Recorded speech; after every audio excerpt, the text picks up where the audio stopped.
based on what you So said. I think the cleanup, all the cleanup, environmental cleanup work on the site itself, plus north, plus south, end of July. In July, okay. End of July. Now, that doesn't mean, the creeks are a different story. We haven't assessed the creeks yet. We haven't approved the company's plans yet to do a full assessment on the creeks. They've been sending us plans and they're just not adequate. So we keep sending them back. She's Once not here. we approve the plan, then they'll start that creek assessment. I don't know how long that's going to take. Understood. Yeah, so that could take time. There's going to be a problem. Like, if you guys haven't assessed the creeks yet, it's going to be a problem. Because, like, last week I went to the creek out at Leslie Run. I won't go to Sulphur Run. Well, you should. But when I went to Leslie Run, Yeah. it's like, yeah, there's less stuff in the creek, but does that mean it's under But- the and that's- sediment and now? that's what the And that means assessment- it's going further and further into the ground. that's what And it doesn't break down there as well. No. It doesn't. You're right. Absolutely In the right. basements, in the Yep. darkness. You're absolutely right. And so, until they be probing, they'll be probing on the sidewalls and at depth. Where's the restroom downstairs? There's one right through that door, and then around the left corner. Well, straight across there. Yeah. So, yeah, no, Christina, you're right. But that, again, that part of the assessment is to probe at depth. So,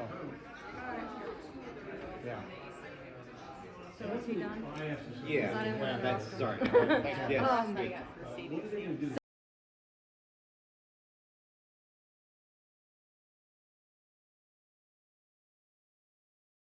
So, you know how last week I brought up the thing about that being an open burn?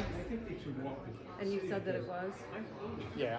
Okay. Yeah, I mean, yeah. So what Yeah. I said was, yes, you can consider that an open burn. Okay. Right? No, but in an emergency situation, it is what it is.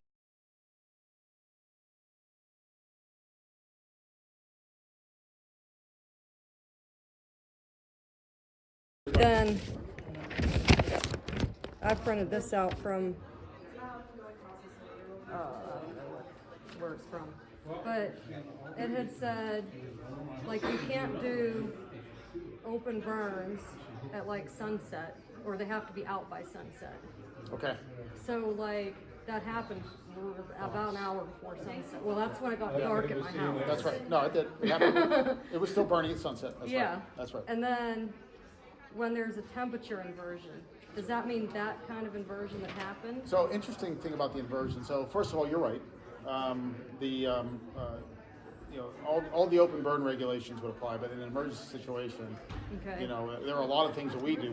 We're actually exempt. If we were doing that work, we're actually exempt from those types of regulations because it's an emergency. Right? Okay. Now, the company's not necessarily. So there could be significant fines and penalties levied based on their actions. Was it There could be. one of the branches of like National Guard, I think, is who did the They did actual the- detonation. No, they did the modeling. The detonation was a company that I think they're out of Texas. Okay. They're the experts on controlled releases. Yeah, The really answer to that, the company is brought in. Again, I believe they're from Texas because I've been on a couple of these types of sites before where we brought in that expertise and done that type of work. Not 5 cars, but have done that type of work. And yeah, they just that's their expertise. So I don't know who the actual people were because I wasn't here that night.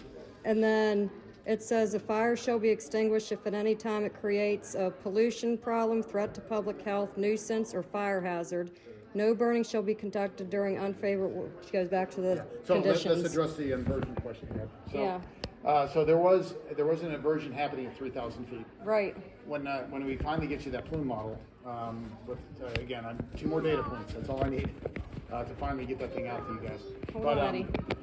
You'll see in the explanation that there was a 3,000-foot inversion going on, right? And that's why it pancaked.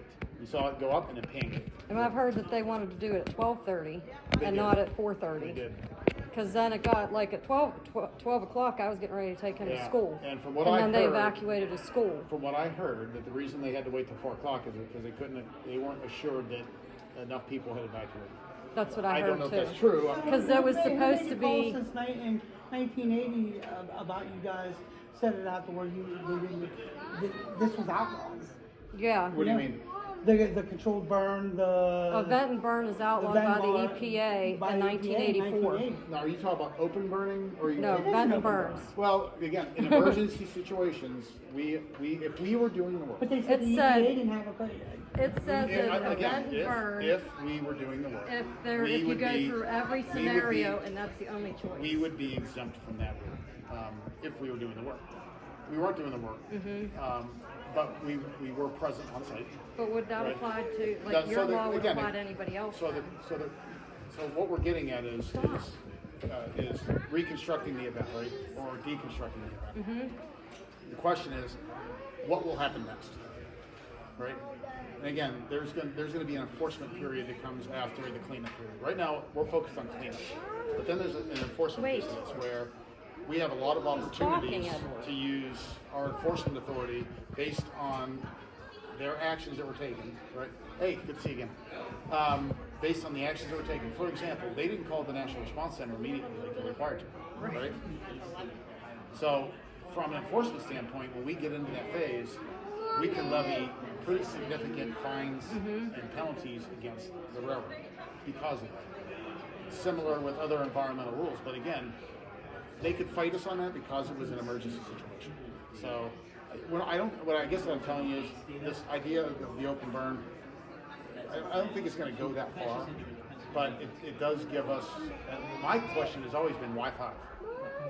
Yeah, why five? Why Because 5? 4 of them were venting perfectly fine. 4 of them, the way I understand it from our guys that were on site, is that 4 of them were not showing signs of stress yet. 1 was, and 1 was getting close.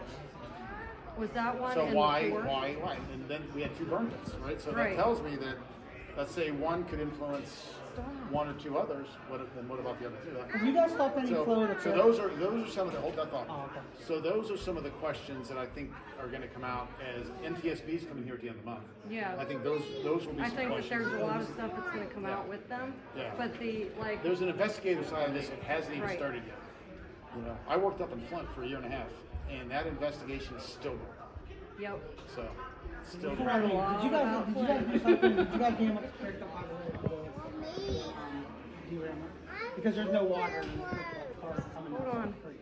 I'll have to check with our ops guys. I haven't checked with our ops. Yeah, guys. because I took a video today. Okay. Um, Yeah, I'm not sure, Jake.